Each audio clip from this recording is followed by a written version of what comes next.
See, that's the kind of crazy thing is that when you talk about that time period and when you think about the rise of Eminem, that you were very much poised to have a run just off of the sort of like peripheral attention that he was getting, that even if like that you were going to get a lot of attention just from the attention he was getting. But we were just having this conversation is that when Eminem came in, he sort of filled the technical rap white boy category almost in its entirety, almost to this day. And I can talk about that. Let's hear it. My lawyer was the same lawyer that hooked up the deal for Eminem. Really? Yeah. Cutler and Seidelmeyer. Okay. Paul Rosenberg had an office in their office. They let him come in to help with deals. Paul Rosenberg is a lawyer as well as a manager. So he was working out of Cutler and Seidelmeyer. Cutler and Seidelmeyer would do all my deals with like Fat Beats when I would do a single deal or with Land Speed.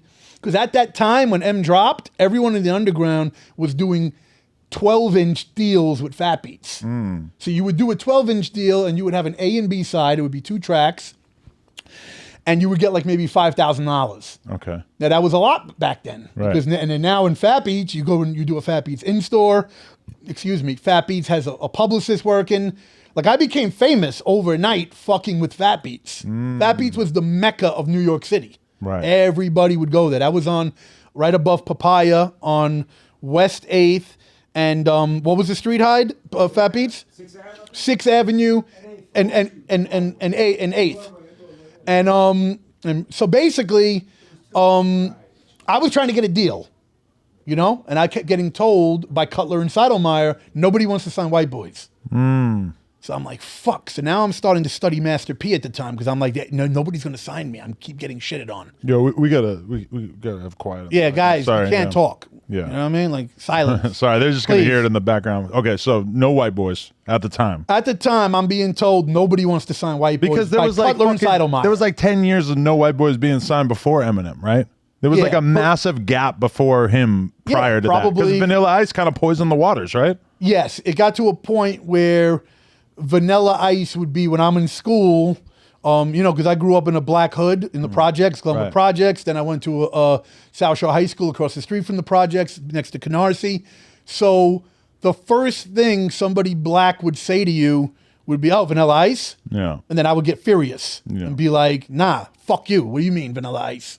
Don't disrespect me like that. Right. You know what I mean? Like that was crazy. Because you're like not because I'm listening to fucking Rakim. I'm listening to KRS. I'm listening to Boogie Down Productions. I'm listening to fucking Coogee Rap, Tribe Called Quest, Video Music Box. You familiar with Video Music Box? Yes, I do remember that. Okay. But I want to shoot Vanilla Ice some bail that in retrospect, I've kind of seen this narrative. And people say that Vanilla Ice was actually a really poppin' rapper in Texas, had respect from the community, but then once the label got their hands on him and once they got their hands on Ice Ice Baby, that they blew him out of the fucking water. Oh, I agree. But also, he ended up looking pretty fucking corny as a result, and it basically... Well, it's because of fucking Arsenio. Right, yes. Arsenio is a fucking hater. There's some YouTube videos about Vanilla Ice that will explain the whole fucking thing that breaks it down. Here's the reality. Vanilla Ice could fucking dance. Yes. The dude was ill. Blacks in the hood they liked him, yeah, because if you can dance that dope, then and you got a flat top. If first of all, if you're a fucking white boy with a flat top, that's difficult. Yeah.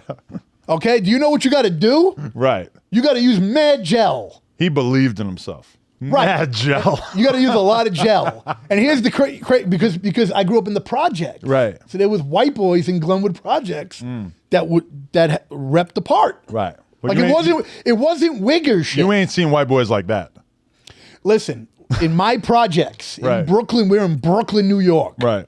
Okay, it's a different fucking energy. Yeah. You're not a wigger if you're really down. Right. Like nobody black is going, you're a wigger.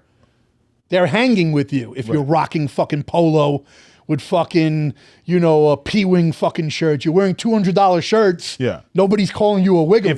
Wigger was the Midwest corny white kids that were wearing starter jackets, not the Brooklyn white kids. If you wanted to kick it with the white kids, you would have chosen a different dress code. Your dress code was meant to communicate what subculture you wanted to be a part of. The white kids in Brooklyn shit on me for living in the projects. The kids in Mill Basin looked at me as a dirtbag. Oh, you're taking the fucking bus back home and you get off at the projects?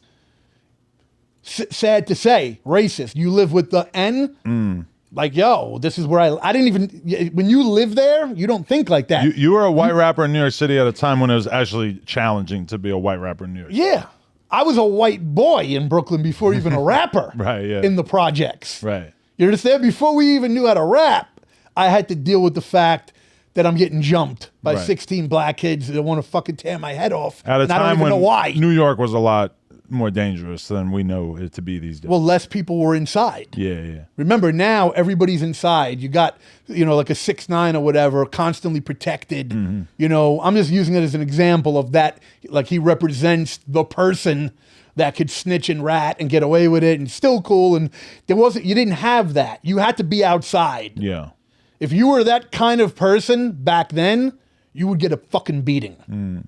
And you by the people. You knew way more people who were just making music on a local level, locally hanging out, than you did who were having record deals. And like now our idea of I wanted to. Right. For example. You believed in it, but you were around people who were just making music for the sake of making music. That's what a rapper was. All right, people, we just hit 300,000 subscribers. You know we're trying to hit 400,000 subscribers. So that little red button, tap it, tap in.